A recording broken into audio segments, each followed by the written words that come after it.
అయోధ్యలో రామ జన్మభూమిలో రామలల్ల ప్రాణప్రతిష్ఠ కార్యక్రమం అనంతరం భారత ప్రధానమంత్రి నరేంద్ర మోడీ ఆలయ ప్రాంగణంలో రాజకీయ నాయకులు, సినీ నటులు, సాధు సమితి స్వాములతో, వ్యాపారవేత్తలతో, పలువురు ప్రముఖులతో ఆలయ ప్రాంగణంలో అభివాదం చేస్తూ నమస్కరించారు.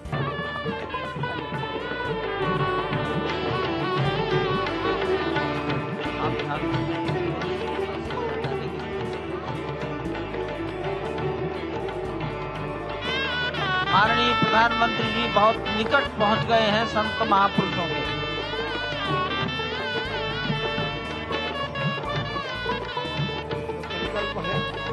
देव से देश और राम से राष्ट्र का निर्माण, यानी कि राष्ट्रीय चेतना में जो राम विराजे हैं वो राष्ट्रीय जनमानस में राम के गुणों का अवतार हो। मानस में जो राम हैं उनके गुणों का भारत के जनमानस में अंगीकार हो। निश्चित तौर से राष्ट्र निर्माण के 1000 वर्षों का जो स्वप्न प्रधानमंत्री नरेंद्र मोदी ने दिखाया है वह निश्चित तौर से पूरी दुनिया के सामने भारत भारतीयता को नए रूप में व्याख्यायित करता है, सनातन संस्कृति को नए स्वरूप में व्याख्यायित करता है। हमारी ही संस्कृति कहती है संगच्छध्वम संवदध्वम संवो मनांसि जानताम। हमारी ही संस्कृति कहती है सहना भवतु सहनौ भुनक्तु।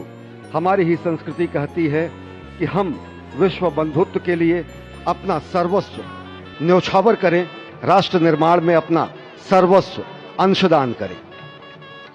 प्रधानमंत्री मोदी के उद्बोधन में राष्ट्रीय समरसता का संदेश पूरे विश्व में व्यापक होता हुआ भगवान श्री राम की धरा से बहुत ही आनंद का विश्व की समरसता, विश्व की कल्याण और शांति की स्थापना का संदेश एक बार फिर से गुंजायमान होता हुआ कुछ तो है, कुछ तो खास है इस राष्ट्र में जो परब्रह्म परमात्मा को अपनी गोद में आकर्षित कर लेता है।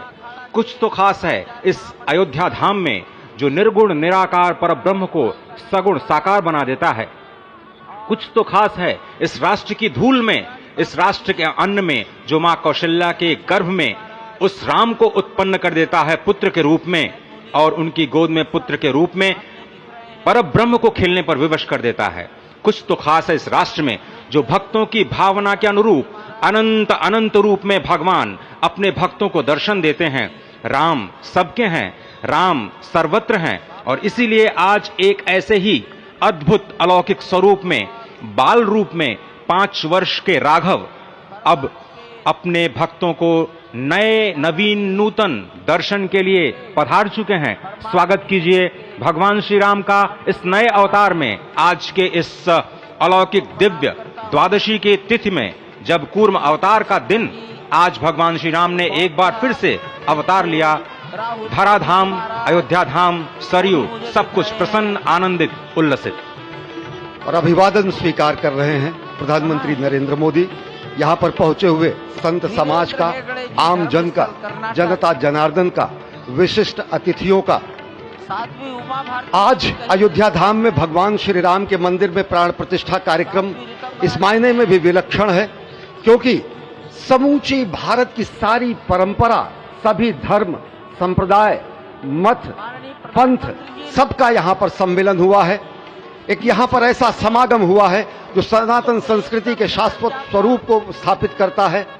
यहाँ पर शैव, वैष्णव, शाक्त, पत्य, गणपत्य, सिख, बौद्ध, जैन, दशानंद, शंकर, रामानुजाचार्य संप्रदाय, निम्बारका संप्रदाय, विष्णुनामी संप्रदाय, राम स्नेही संप्रदाय, पंथों में घीसा पंथ, गरीबदासी, गौड़िया, कबीर पंथी, वाल्मीकि पंथी, धार्मिक संगठनों में अनेकानेक विश्व कल्याण में लगे हुए, भारत निर्माण में लगे हुए संगठनों के प्रतिनिधि, महिमा समाज, अकाली, निरंकारी, राम नामधारी, राधा स्वामी, वरकरी, वीरशैव, हर कोई भारत की समस्त मत पंथराय की जो अलग अलग धाराएं हैं, वो आज उनका यहाँ पर समागम हुआ है, आज उनका यहाँ पर संगम हुआ है। और पूरी दुनिया चकित रूप में देख रही है कि किस तरीके से वैविध्य में एकता का प्रमाण, विविधता में एकता का प्रमाण, बहुरंगी सतरंगी विविध रंगी संस्कृति का आज यहाँ पर सम्मेलन हुआ है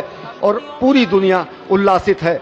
संभवतः इसीलिए कहा गया है कि मैं एक बिंदु परिपूर्ण सिंधु, यह मेरा हिंदू समाज, मेरा इसका संबंध अमर, मैं व्यक्ति और यह है समाज। इससे मैंने पाया तनमन, इससे मैंने पाया जीवन, मेरा तो बस कर्तव्य यही, सब कुछ कर दूं इसको अर्पण। मैं तो समाज की थाती हूं, मैं तो समाज का सेवक हूं, मैं तो समष्टि के लिए व्यष्टि का कर सकता बलिदान अब है। हिंदू तनमन, हिंदू जीवन, रग रग हिंदू मेरा परिचय। तो निश्चित तौर से